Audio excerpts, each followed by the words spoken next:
ఇక్కడ లోకల్గా వాటిని ట్రీట్ చేసినందువల్ల ఏం జరుగుతుంది, లేదా ఇంటర్నల్గా ట్రీట్ చేయటం వల్ల ఏం జరుగుతుంది.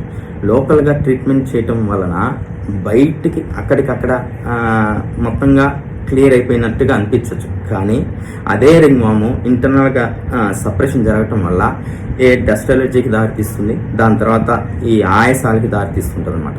సో దీనికి ప్రూఫ్ ఏంటి అంటే, ఒక ఆయాసం కేసు అంటే మనం కానీ ఆ పాస్ట్ హిస్టరీ కానీ తీసుకున్నట్లయితే ఆల్మోస్ట్ 10లో ఒక 5-6 కేసుల్లో కాస్త ఈ ఆయాసాలు ఉన్న వాళ్ళల్లో పాస్ట్ హిస్టరీలో రింగ్వామ్ అనేది ఉంటుంది, ఫ్యామిలీ హిస్టరీలో టీబీ అనేది ఉంటుందన్నమాట.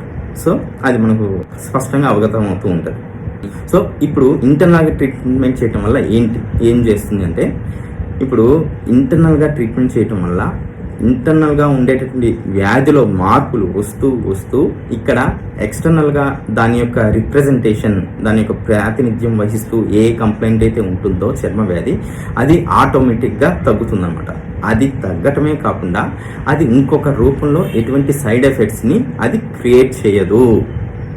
అది స్పష్టమైనటువంటి వాస్తవం అన్నమాట. అది అండ్ నెక్స్ట్ ఇది పేషెంట్స్గా వాళ్ళు గమనించుకున్నా అది అర్థమైపోతుంది. ఎప్పుడైతే ఎక్స్టర్నల్గా వీటిని తొలగించుకోవడం జరుగుతుందో ఆ తర్వాత తప్పనిసరిగా ఇన్ఎవిటబుల్గా ఏదో ఒక కంప్లైంట్ అనేది వస్తుంది.